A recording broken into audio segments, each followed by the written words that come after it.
కాక యథార్థవంతులకు ఆ దేవదేవుడు తోడై నుండును. యథార్థవంతులు అంటే ఎవరు? మరి యథార్థవంతులకైనా తోడై ఉంటే మరి భక్తిహీనులకైనా తోడై ఉండడా? లేకుంటే యథార్థంగా లేని వారికైనా తోడై ఉండడా? ప్రతి ఒక్క ప్రజలకైనా దేవుడై ఉన్నాడు. ఆయన అంటుడు, పాపాత్ముల మీదను పరిశుద్ధుల మీదను నేను ఒకటే వర్షాన్ని కుమరిస్తున్నా, ఒకే రకమైన వెలుగుని నేను ప్రచురం చేస్తున్నా. ఒకే రకంగా నేను ప్రతి ఒక్క పాపిని పరిశుద్ధుని నేను ఒకటే రకంగా చూస్తున్నా. ఇవన్నీ దేవుడు మనకు చెప్పడం జరుగుతుంది. మరి ఎందుకు స్పెసిఫిక్గా దేవుడు యథార్థవంతులకే తోడై ఉంటానని అంటే లేఖనంలో, మరి ఇవి కూడా లేఖనంలోనే ఉన్నాయి. ఇప్పుడు నేను చెప్పిన విషయాలన్నీ లేఖనంలోనే ఉన్నాయి, ఇది కూడా లేఖనంలోనే ఉంది. మరి ఏది కరెక్టు? ఈరోజు ఇచ్చిన ఈ వాగ్దానము, ఈ వచనం కరెక్టా, లేదా పరిశుద్ధ గ్రంథంలో ఉన్న ఆ మాటలు కరెక్టా? ఏ మాటలు కరెక్టు? చూడండి, దేవుడు ఒక మాట సెలవిచ్చినాడు, అనుదిన మన్నా.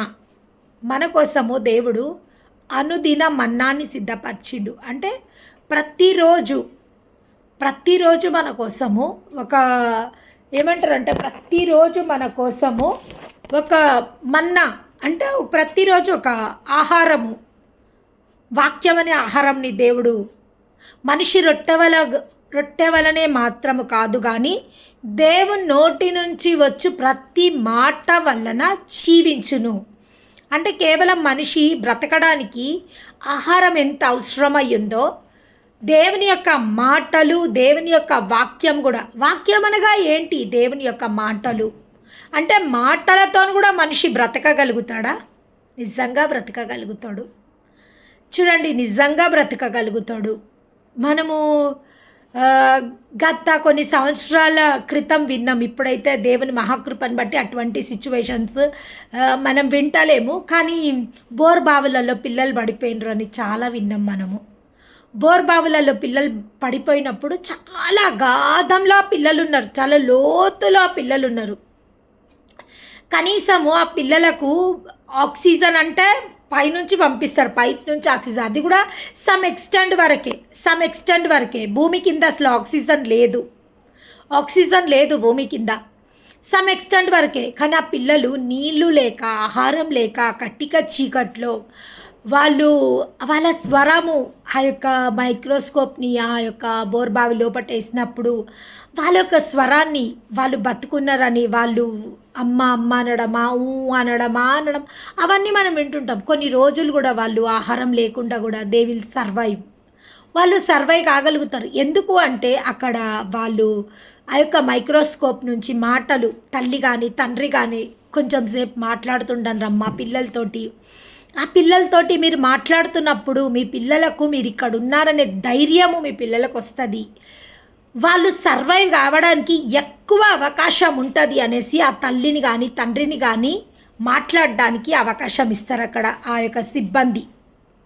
అదేవిధంగా మనము కూడా ప్రతిరోజు ఒక మానవునికి ప్రతిరోజు ఒక యుద్ధరంగంలో ఎన్నో పోరాటాలు. కొంతమందికి ఫైనాన్షియల్ పోరాటాలు, కొంతమందికి అనారోగ్య పోరాటాలు, కొంతమంది పిల్లలను బట్టి పోరాటాలు, కొంతమందికి భర్తను బట్టి పోరాటాలు, కొంతమందికి ఉద్యోగాలను బట్టి పోరాటాలు. అంటే everybody is in the warfare. అంటే ప్రతి ఒక్క బిడ్డ ప్రతిరోజు ఒక యుద్ధరంగంలో ఉన్నట్టున్నారు. అంటే ఏదో ఒక దానితో యుద్ధం చెయ్యాలా, ఏదో ఒక దాన్ని వాళ్ళు జయించాలా, ఓడిపోవాలా. అంటే everybody is in the battle field. ప్రతి ఒక్క బిడ్డ, ప్రతి ఒక్క విశ్వాసి ఒక యుద్ధ రంగంలో నిలబడి ఉన్నట్టుంది. మరి ఆ యుద్ధ రంగంలో మనకు యుద్ధోపకరణాలు ఎంతో అవసరం. ఒక యుద్ధ రంగంలో ఉన్న వ్యక్తులకు యుద్ధోపకరణాలు ఎంతో అవసరం. దేవుడు సర్వాంగ కవచం గురించి చెప్పిండు. ఎఫెసీ 6వ అధ్యాయంలో సర్వాంగ కవచం, మనం ఏ విధంగా సర్వాంగ కవచం ధరించుకోనో అప్పుడు దాంట్లో ఒక మాట ఉంది. సర్వాంగ కవచంలో వాక్యం అనే ఖడ్గంని వాక్యం అనే ఖడ్గం. ప్రతిరోజు దుష్టుని ఎదిరించుటకు మనం ఏం చేయాలంటే వాక్యం అనే ఖడ్గంని పట్టుకోవాలి. వాక్యము రెండంచెలు గల ఖడ్గము. వాక్యం అనగా రెండంచెలు గల ఖడ్గము. ఎందుకు వాక్యం రెండంచెలు గల ఖడ్గము? చూడండి, మామూలుగా కత్తి ఒకవైపే ఉంటుంది, ఒకవైపు పట్టుకునే హ్యాండిల్ ఉంటుంది, ఒకవైపు కత్తి ఉంటుంది. కానీ వాక్యం అంట రెండంచెలు గల ఖడ్గం. ఎందుకు రెండంచెలు గల ఖడ్గం అంటే ఒకవైపు ఆ యొక్క ఖడ్గానికి ఒకవైపు మరణం ఉంది, ఒక ఖడ్గానికి ఒకవైపు జీవం ఉంది. నువ్వు యుద్ధరంగంలో ఉన్నావు, ఖడ్గం నీ చేతిలో ఉంది. యూ హ్యావ్ టు చూస్ ఏది నీకు కావాలా. దేవుడు అంటుండు, జీవ మరణములు నాలికే వశం. నేను జీవాన్ని మరణాన్ని నీకు అప్పచెప్పేసిన. Whatever you want you may choose. జయాన్ని అపజయాన్ని నీకు అప్పచెప్పేసిన. నీకు జయం కావాలనో అపజయం కావాలనో నీకే తెలుసు. ఓటమిని గెలుపుని నీకు అప్పచెప్పేసిన. పోరాడి గెలుస్తావా లేకుంటే పోరాడకుండానే ఓడిపోతావా? అది నీ ఇష్టం, నీ ఇష్టం. నిజంగా పోరాడి గెలవాలని ఒక తపనున్న వ్యక్తి నిశ్చయంగా పోరాడి గెలవగలుగుతాడు. ఎస్, పోరాడి గెలవగలుగుతాడు. మొన్నటి రోజు ఏషియా కప్ చూసినప్పుడు నాకు ఈ విషయము చాలా స్పష్టంగా అర్థమైంది. చూడండి, వాళ్ళు చాలా తొందరగా, నేను మామూలుగా టీవీస్లో క్రికెట్ ఎప్పుడో అప్పుడు చూస్తా. అది ఒకప్పుడున్న అలవాటు. అది దాంట్లో చూడడం జరిగింది. నేను చూసినప్పుడు చాలా ఒక 3 ఓవర్స్ లోపట్నే 3 వికెట్స్ పడిపోయినాయి. 5 ఓవర్స్ లోపటే 3 వికెట్స్ పడిపోయినాయి. చాలామంది డిసప్పాయింట్ అయిపోయారు. చాలామంది టీవీలు బంద్ చేసేసిండ్రు. చాలామంది నిజంగా మేము కూడా బంద్ చేసినాం. రియల్గా ఇంకా తర్వాత ఇంకా ఎన్ని వికెట్లు పడిపోతాయో, ఇండియా ఇప్పుడే కుప్పకూలిపోతుందేమో, ఇప్పుడే అందరూ ఇంటికి వెళ్ళిపోతారేమో అని అనుకొని మేము ఏం చేస్తున్నామంటే అసలు యాక్చువల్గా రోజు ఆ టైము యాక్చువల్గా నేను వాక్యం చెప్పే టైము, మా వారు వాక్యం వినే టైం. ఆయన ఏం చేసిండంటే ఆ వాక్యం వినే టైంలో క్రికెట్ పెట్టుకొని చూస్తే దేవుడు ఊరుకుంటాడా? ఆయనకి ఇవ్వాల్సినది ఆయనకి ఇవ్వకపోతే ఆయన వినే దేవుడు కాదు. ఎప్పుడైతే 3 వికెట్లు పడ్డాయో ఆయన ఆటోమేటిక్ ఏం చేసేసిండంటే క్రికెట్ నుంచి వాక్యంలోకి కన్వర్ట్ అయిపోయాడు. ఎప్పుడైతే ఆయన వాక్యం 10 గంటలకు అయిపోయింది, 8 to 9 వరకు నా జూమ్ అయిపోయింది. 8 to 9:30 వరకు ఆయన వాక్యం అయిపోయింది. వాక్యం అయిపోయినాక when we on the TVs almost India గెలుపు వైపు పరిగెత్తుతుంది. దేవుని నామానికి మహిమ కలుగును గాక. చూడండి, ఆ సమయంలో వాళ్ళు ఓడిపోయే స్థితిలో ఉన్నారు. కానీ వాళ్ళు ధైర్యం తెచ్చుకొని వాళ్ళు నిలదొక్కుకొని పోరాడడానికి ప్రయత్నం చేసినప్పుడు నిజంగా అన్యులు వాళ్ళ పట్టుదలతో, వాళ్ళ యొక్క సమయస్ఫూర్తితో, పట్టుదలతో వాళ్ళ యొక్క ఆ యుద్ధాన్ని వాళ్ళు గెలిపించి భారతదేశానికి ఒక విజయ సంకేతాన్ని వాళ్ళు ఇవ్వగలిగినరు. అదేవిధంగా we are also in the battlefield. మనం కూడా ఓడిపోయినాము, ఆల్మోస్ట్ ఇంకా ఓడిపోయినాము, ఇంకా దీనివల్ల మనము గెలవలేము అయిపోయింది అన్న సమయంలో కూడా ఎప్పుడైతే మనము ఆ దేవుని ఆశ్రయించి ఆ వాక్యాన్ని ఆధారం చేసుకొని ఆ రెండంచెలు గల ఖడ్గాన్ని మనం ఆధారం చేసుకొని ఎప్పుడైతే దాన్ని సంధిస్తామో నిజంగా శత్రు బలం అంతటిపైన మనం అధికారంని పొందుకుంటాం. దేవదేవునికి మహిమ కలుగును గాక. ఇక్కడ చూడండి, యథార్థవంతులకు ఆయన తోడుగా ఉండును. నిజంగా ఈ లోకంలో తప్పు చేయని వాళ్ళు ఎవ్వరు ఉండరు. కానీ ఎప్పుడైతే మనం తప్పు చేస్తామో ఆ తప్పుని ఒప్పుకున్నటోళ్ళు దేవుడికి కావాలా, తప్పుని సర్దిద్దుకున్నటోళ్ళు దేవుడికి కావాలా, తప్పుని ఒప్పుకుంటోళ్ళు దేవుడికి కావాలా. ఆ తప్పుని కప్పిపుచ్చుకుంటోళ్ళు కాదు, కానీ తప్పుని ఒప్పుకొని దాన్ని వదిలేసేటోళ్ళు దేవుడికి కావాలా. యథార్థవంతులు అంటే ఎవరు? వాళ్ళ బలహీనతలను బలంగా చేసుకుంటోళ్ళు కాదు. బలహీనతల నుంచి వాళ్ళు విడిపింపబడి ఆ బలహీనతల నుంచి వాళ్ళు విడిపింపబడి బలం వైపు ప్రయాణించేటోళ్ళు దేవుడికి కావాలా. అవును, దేవుడు అంటుండు నీతిమంతులు లేరు, ఒక్కడు లేరు. ఆ దేవుడే అంటుండు నీతిమంతులు లేరు, ఒక్కరు లేరు. మరి యథార్థవంతులుగా ఉండమంటుండు కదా. మరి ఎట్లా యథార్థంగా ఉంటాం మనము? ఎట్లా యథార్థంగా మనం ఉండగలుగుతాం? దేవుని నామానికి మహిమ కలుగునుగాక. అవును, దేవునికి మహిమ. యథార్థంగా ఉండాలన్నది దేవుని యొక్క సంకల్పం, దేవుని యొక్క ఉద్దేశం. ఒకవేళ దేవుడే మనం యథార్థంగా ఉండగలుగుతాము అని దేవుడు డిసైడ్ చేసినప్పుడు నిశ్చయంగా మనము యథార్థంగా ఉండగలుగుతాం. ఒకవేళ మనం ఉండలేకపోయినా వాక్యాన్ని ఆధారం చేసుకొని మనం యథార్థంగా ఉండొచ్చు, లేదా ఉపవాసాలను ఆధారం చేసుకొని మనము యథార్థంగా ఉండొచ్చు, ప్రార్థనను ఆధారం చేసుకొని మనం యథార్థంగా ఉండొచ్చు. ఎందుకంటే వాక్యం అన్నిటికన్నా ముఖ్యమైనది. వాక్యం అనేది ఒక అద్దం. A word is like a mirror, a word is like a light. నీ వాక్యము నా పాదములకు దీపం, నా త్రోవలకు వెలుగై ఉన్నది అని సెలవు ఇవ్వడం జరిగింది కీర్తనలలో. అవును, ఆ వాక్యం అంట మన పాదములకు దీపం, మన త్రోవలకు వెలుగై ఉంది. చూడండి, చీకట్లో వెళ్ళినప్పుడు మనకేమీ కనబడది, కానీ ఎప్పుడైతే మనం వెలుగులో మనము అడుగులేస్తామో స్పష్టంగా మనకు ఏదైనా కాలికి తగిలే వస్తువు ఉంటే కూడా మనకు అప్పుడే తెలిసిపోతుంది. అమ్మో, ఇక్కడ మనకు అడ్డుంది, ఇక్కడ ఆటంకం ఉంది, దీని నుంచి మనం వైదొలిగి పక్కకు నడవాలా. Yes, always the word plays a major role in the life of the believers. Yes, a word plays a major role in the life of a believers.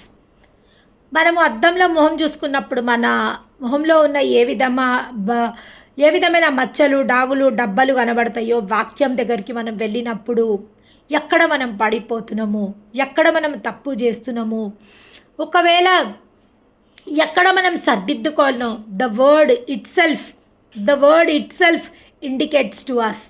మనకు చెప్తుంటుంది ఏ విధంగా మనము ట్రాఫిక్ లైన్ దాటుతుంటే మనకి రెడ్ లైట్ ఎట్లా వస్తుందో ఆ విధంగా దేవుని యొక్క వాక్యము రెడ్ లైట్గా మనకు చాలా ప్లేస్లలో పరిశుద్ధ గ్రంథంలో హెచ్చరిక మాటలు ఉంటాయి. ఆ హెచ్చరిక మాటలను చాలామంది ఇష్టపడరు, ఖాదరు చేయరు. ఆ హెచ్చరికల మాటలు వస్తే పక్కకు ఇంకా వేరే వైపు వెళ్ళిపోతుంటారు. నో, అన్నీ తీసుకోవాలా. నెగిటివ్ ఆ యొక్క హెచ్చరిక మాటలు తీసుకోవాలా, దీవెన మాటలు తీసుకోవాలా, మనము సర్దిద్దుకోవడానికి. చూడండి, కాకరకాయ చేదుంది అని తినకుంటుంటే కనీసం డాక్టర్స్ అంటారు కనీసం ఒక వీక్ ఒక్కసారి అనగానే కాకరకాయ తినాలా. ఎందుకంటే అది తినడం వలన మన బ్లడ్ ప్యూర్ అవుతుంది, మన పొట్ట ప్యూర్ అవుతుంది, చాలా రకాలుగా లాభాలు ఉన్నాయి. గ్యాస్ట్రిక్ ప్రాబ్లమ్స్ పోతాయి, ఇండైజెషన్ ప్రాబ్లమ్స్ పోతాయి. ఎందుకంటే మన లోపట ఉన్న మొత్తం అంత సిస్టమ్ని రిపేర్ చేస్తుంది కాకరకాయ, బీరకాయ, కాకరకాయ, సోరకాయ. కానీ చాలామంది వాటిని తినడానికి ఇష్టపడరు. బీరకాయ ఇష్టపడని వాళ్ళు ఉన్నారు, కాకరకాయ ఇష్టపడని వాళ్ళు ఉన్నారు, సోరకాయ ఇష్టపడని వాళ్ళు ఉన్నారు. కానీ అవి మంచిది మన యొక్క సిస్టమ్కి అవి మంచిది.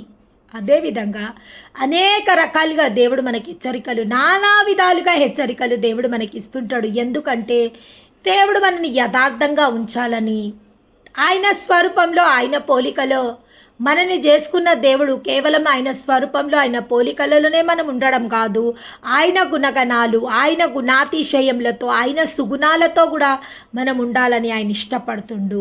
ఎస్, ఎందుకు ఆయన అట్లా ఇష్టపడుతుండంటే ఆయన చేసిన కార్యాలు మనం కూడా చేయాలని ఆయన ఇష్టపడ్డాడు. ఎందుకంటే మనము ఆయన బిడ్డలమనగా అన్నిటికీ వారసులము.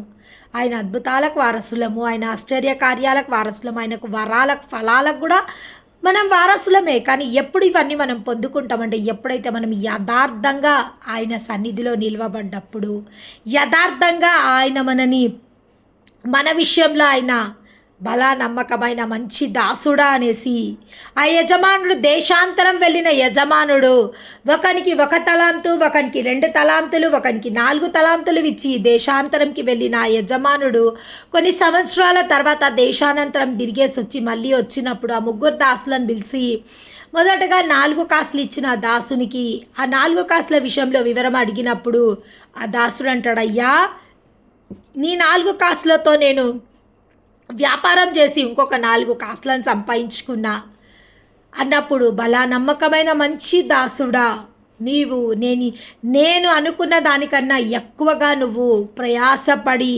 సఫలతను పొందుకున్నావు కాబట్టి నీకు 8 ఊర్ల పైన నీకు అధికారం ఇస్తున్నా. ఎందుకంటే నీకు ఇచ్చిన బాధ్యతను సక్రమంగా నిర్వర్తించినావు. 2 తలాంతులు ఇచ్చిన వ్యక్తి తను ఇంకా 2 తలాంతులు సంపాదించి 4 తలాంతులు సంపాదించుకుండు. తనకు 4 ఊర్ల పైన అధికారం ఇచ్చిండు. కానీ ఒక్క తలాంతు ఇచ్చిన వ్యక్తి ఏమంటుండు, అయ్యా నువ్వు ఎటువంటోడువో నాకు తెలుసు నాయనా, నువ్వు చాలా కఠినుడవు. ఒకవేళ నేను ఈ తలాంతు నేను ఎక్కడన్నా నష్టపోయినా, లేదా ఈ తలాంతు నేను ఎక్కడన్నా పోగొట్టుకున్నా, ఈ తలాంతు నేను ఏమైనా చేసినా నువ్వు నన్ను బ్రతకనిచ్చేటోనివి కావు. నువ్వు చాలా కఠినుడవు, నువ్వు కఠినుడవు నువ్వు అంటే ఆ వ్యక్తి తన యజమానుని అర్థం చేసుకుంటూ అంతవరకే. కాబట్టి ఉన్న ఆ యొక్క తలాంత్ ఆ వ్యక్తి దగ్గర నుంచి తీసుకొని 8 తలాంతులు ఇచ్చిన వ్యక్తికి ఇవ్వడం జరుగుతుంది. ఆ యొక్క వ్యక్తిని నరకంలో వేయబడ్డది. ఎందుకు అంటే ఆ వ్యక్తితో ఇంకా ఆ యజమానునికి ఏ పని లేదు. మొదటిగా యజమానుని తప్పుగా అర్థం చేసుకుండు. రెండవదిగా యజమానుడు ఏ బాధ్యతనైతే తనకిచ్చిండో అది 100% తను నెరవేర్చలేదు. నిర్లక్ష్యంగా మాట్లాడిండు, తప్పుగా ప్రవర్తించిండు, తప్పుగా ఆలోచించిండు, తప్పుగా ఆ యొక్క తలాంతుని ఆయన ఏ విధంగానైనా కూడా వాడుకోలేదు. కాబట్టి ఆ దేవదేవుడు ఆ యొక్క యజమానుడు ఆ యొక్క సేవకుని ఈ సేవకునితో నాకేం పని లేదనేసి ఆ యొక్క సేవకుని అగ్నిగుండంలో ఆ యొక్క అగ్ని ఆరని పురుగు సావని ఆ యొక్క స్థలంలోకి ఆ యొక్క దాసుని పంపివేయడం జరిగింది. దేవుని నామానికి మహిమ కలుగును గాక. అవును, గాడ్ హ్యాస్ సో మెనీ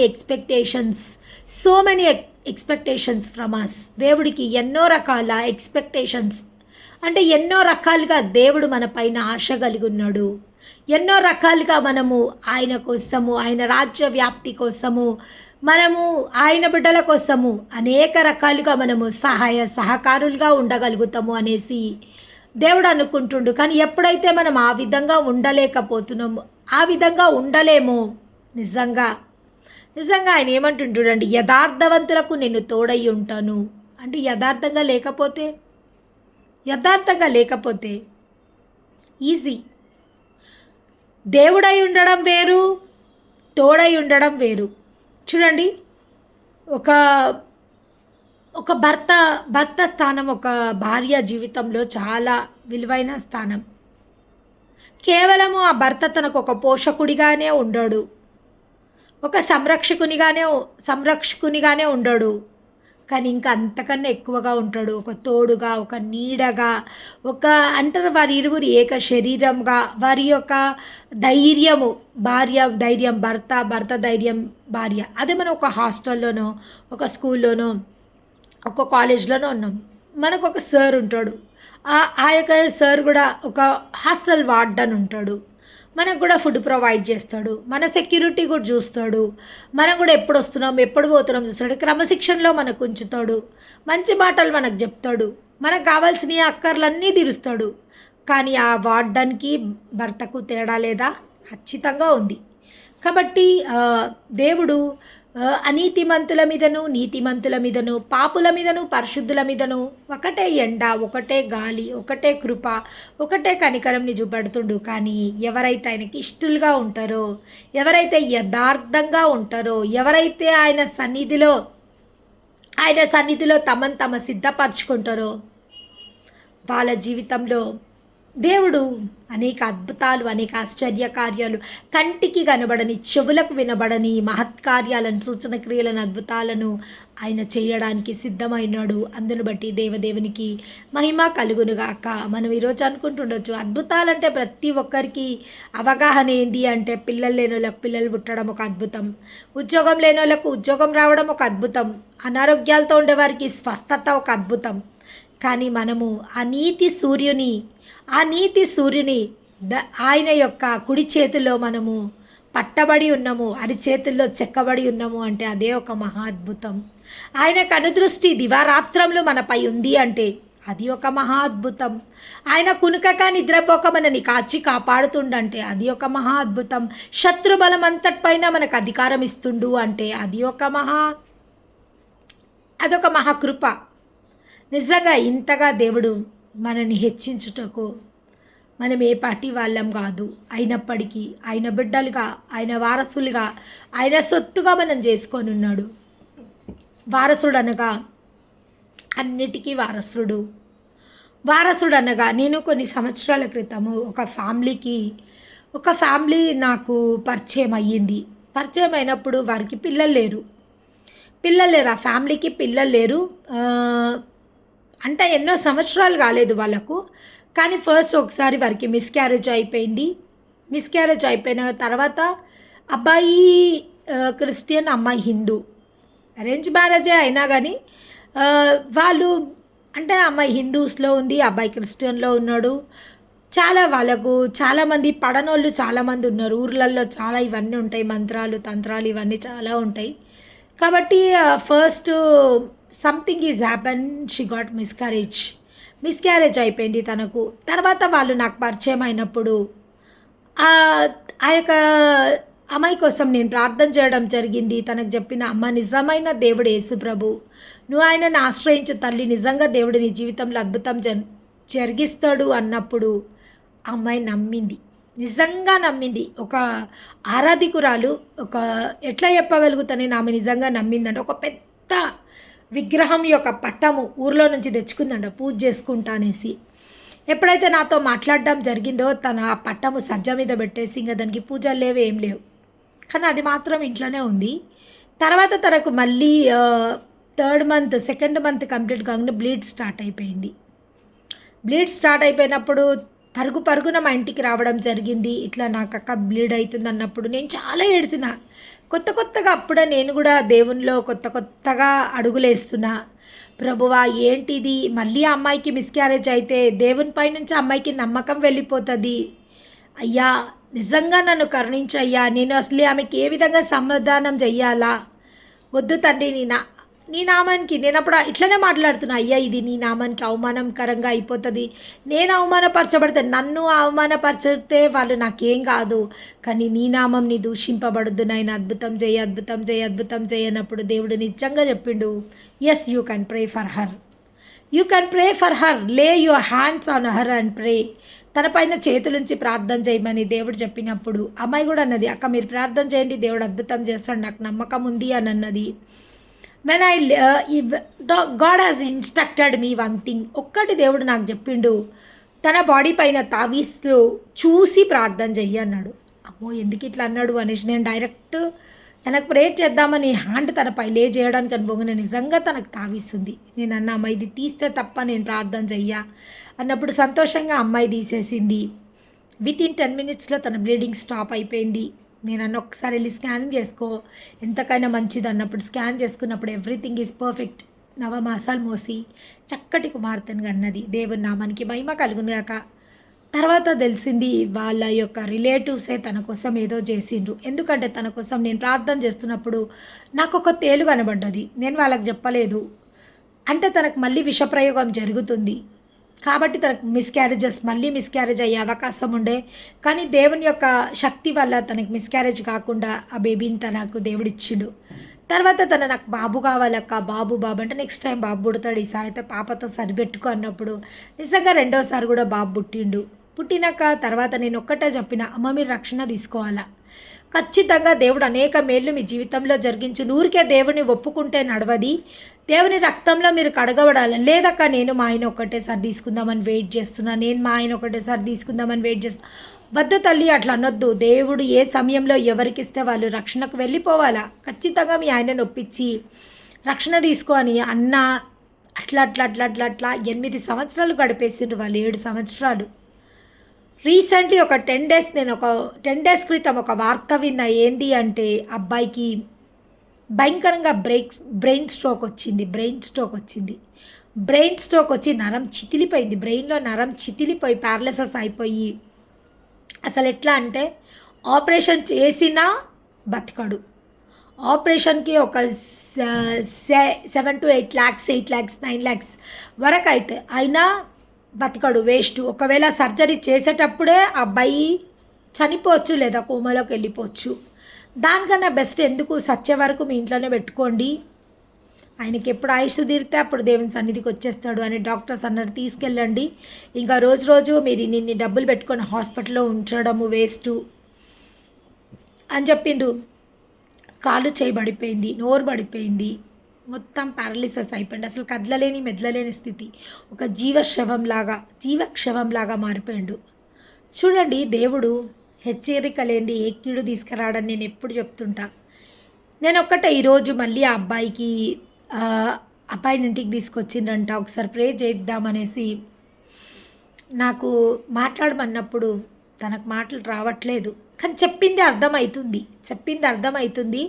నేను మాట్లాడుతుంటే స్మైల్ చేస్తుండు. అంటే తనకు అర్థమవుతుంది నేను ఏం మాట్లాడుతున్నావో, వస్తావా హైదరాబాద్కి, మా ఇంటికి వస్తావా, అది ఇది మాట్లాడుతుంటే తనకు అర్థమవుతుంది. నేను ఒక్కటే చెప్పిన, ఇప్పటికైనా మించిపోయింది ఏమీ లేదమ్మా, ఇప్పటికీ చాలా లస్యం చేసిన. ఒకవేళ దేవుని రక్తంలో ఈ బిడ్డ కడగబడి ఉంటే ఎటువంటి దుష్టుని పన్నాగాలు ప్రయోగాలు ఈ బిడ్డ పైన పని చేయకపోతుండే. స్టిల్ ఏమి కాలేదు. ఇప్పుడు కూడా ఏం కాలేదన్న సజీవ లెక్కలనే ఉన్నాడు. ఇప్పటికైనా కానీ తీసుకుపోయి తనకు బాప్తిజం ఇప్పియండి, దేవుడు మేలు చేయగలుగుతాడు అని నేనైతే చెప్పడం జరిగింది. మరి what ever decision they will take, I don't know. చూడండి దేవుడు యథార్థవంతులకు తోడై ఉంటాడు. అవసరం ఉన్నంతసేపు దేవునితో వాళ్ళు సహవాసం చేసిండ్రు. తర్వాత అంటారు కదా, ఏదో నామకే వాస్తే నిజంగా వాళ్ళకు నాకు ఒక 6 years తర్వాతనో 5 years తర్వాతనో మళ్ళీ ఈరోజు